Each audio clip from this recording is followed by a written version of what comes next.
Halo, Assalamualaikum. Waalaikumsalam kita akan bertanya jawab hal-hal yang berhubungan dengan syariat biiznillahi azza wa jalla. Baik, berikutnya kita angkat melalui telepon yang telah tersambung. Halo, Assalamualaikum. Assalamualaikum. Waalaikumsalam warahmatullahi wabarakatuh. Dengan siapa di mana, Bapak? Dari Bapak Ali Madura, Pak. Bapak Ali di Madura, silakan, Pak. Ya, begini, Pak. Nah, saya ini ya pedagang kecil-kecilan, kehilangan uang, Pak, ya. Nah, terus saya kehilangan uang, bahkan uang itu dipegang bisa hilang, Pak. Sudah hilang. Pertama 1 juta kurang 200. Ya. Kenyataannya saya itu kembali ke Pak Kiai. Halo? Iya, Pak? Ya, silakan, Pak. Nah, setelah itu saya itu pergi ke Pak Kiai. Setelah dikasih ke Pak Kiai, saya itu dikasih jambi-jambi kayak pring. Itu disuruh disimpan di atas pintu. Apakah saya itu merupakan suatu syirik, Pak? Untuk itu, Pak. Baik. Apakah saya itu saya dikasih pergi Pak Kiai, dikasih jambi kayak pring, disuruh disimpan di atas pintu. Setelah itu apakah saya itu syirik apa enggak itu, Pak? Baik, Pak. Untuk menanggulangin supaya anggaplah di rumah saya itu ada tuyul. Bahkan tadi dipegang uang itu hilang, Pak. Ternyatanya 1 juta hilang 100.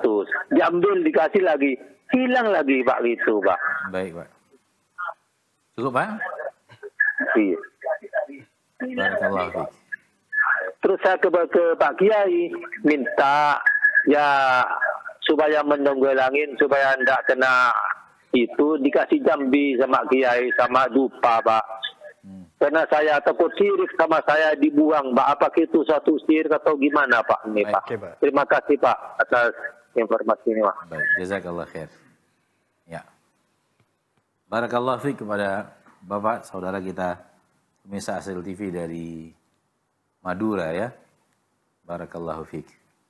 Semoga siaran kita bisa jernih dan bagus ditangkap di daerah Madura dan sekitarnya. Kehilangan uang, seperti yang Bapak tanyakan, banyak sekali juga kaum muslimin bertanya tentang apakah tuyul itu ada? Apakah tuyul dalam apa yang diketahui oleh manusia, makhluk kecil, mungil, yang kerjanya mencuri uang, apakah ada atau tidak? Kita katakan bahwa semua yang berhubungan dengan hal-hal yang seperti itu pekerjaannya jin. Dan jin bisa berubah-ubah bentuk sesuai dengan akidah manusia dan keyakinan manusia di tempat tersebut. Ketika manusia meyakini ada makhluk bernama tuyul, jin bisa merubah wujud seperti tuyul yang diyakini oleh manusia.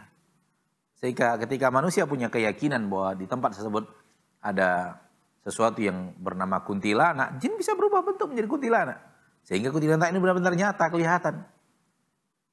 Seolah-olah dia adalah makhluk yang memang ada, padahal yang sebenarnya terjadi adalah jin. Jin yang merubah bentuknya sesuai dengan keyakinan manusia.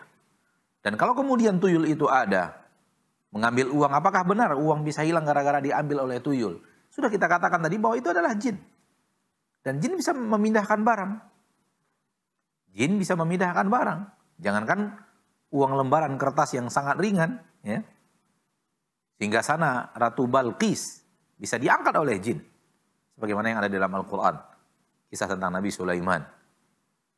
Qala ifritu minal jinni ana atika bihi qabla an taquma min maqamik. Ketika Nabi Sulaiman bertanya, siapa yang bisa membawa singgasana? Singgasana, seorang ratu yang sangat besar, siapa yang bisa membawanya kemari, kata Nabi Sulaiman. Ifrit berkata, saya akan bawa ke sini sebelum engkau selesai dari majelis ini. Menunjukkan bahwa singgasana Ratu Balqis yang sangat besar itu bisa diangkat oleh jin, apalagi uang.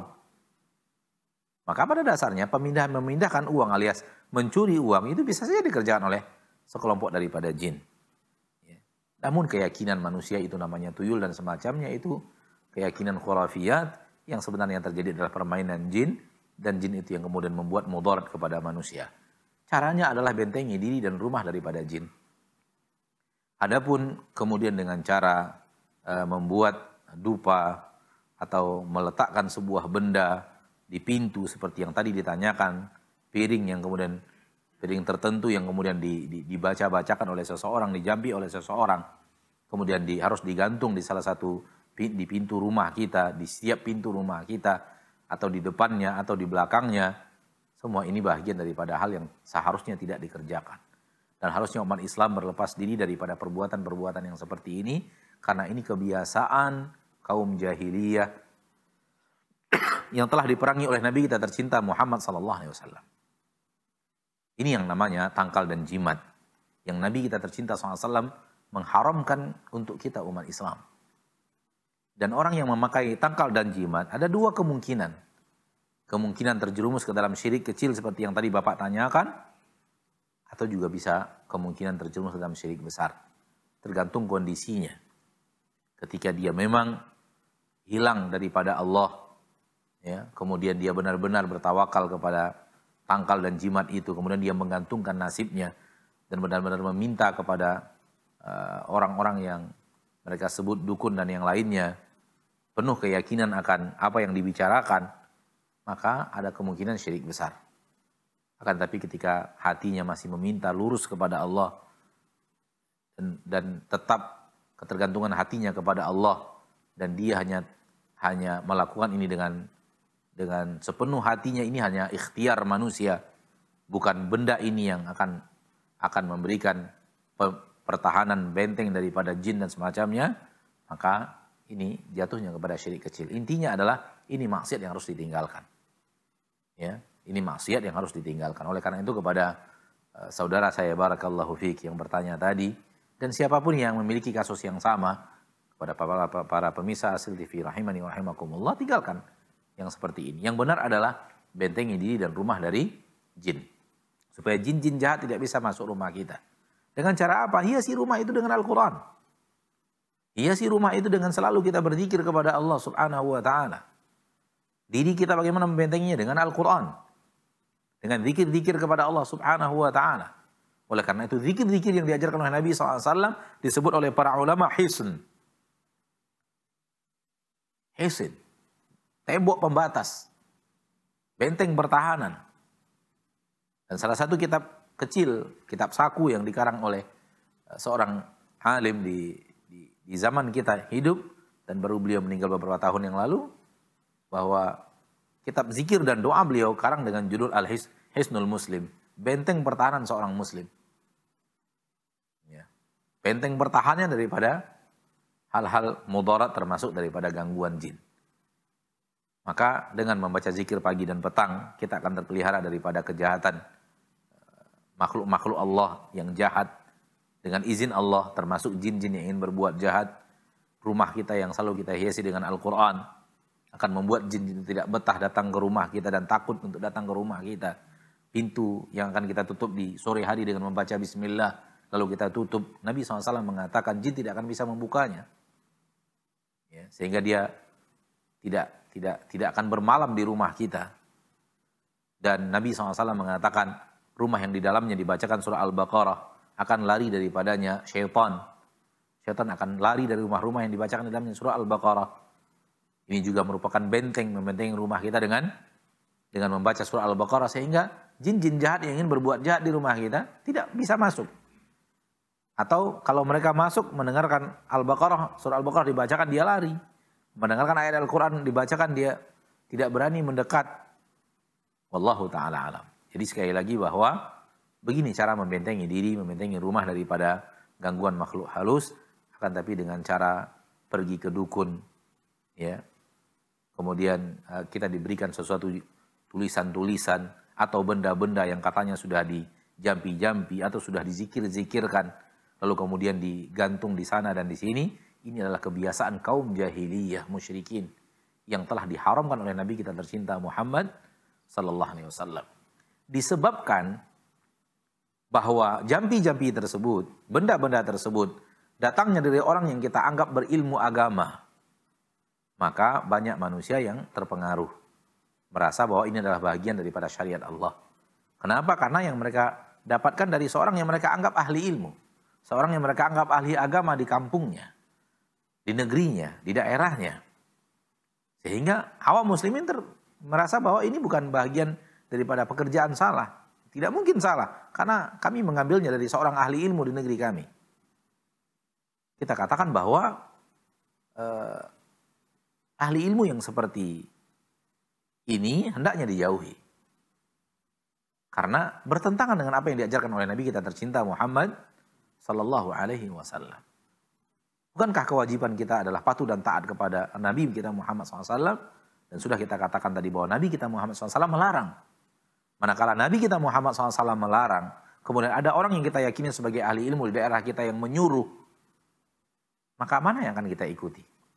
Larangan dari Nabi kita atau praktek dan amalan dari ahli ilmu dari negeri kita yang di negeri kita yang kita ketahui. Tanpa mengurangi rasa hormat saya sedikit pun kepada siapapun yang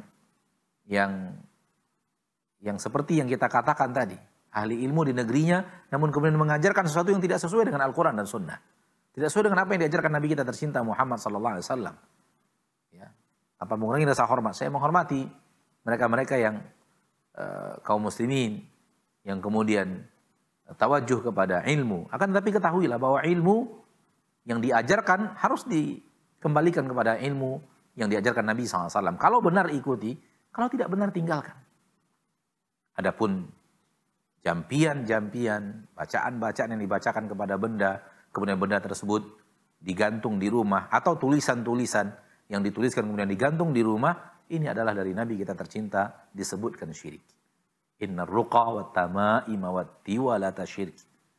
Sesungguhnya jampi-jampi, tangkal-tangkal dan jimat-jimat, ini adalah suatu perbuatan syirik.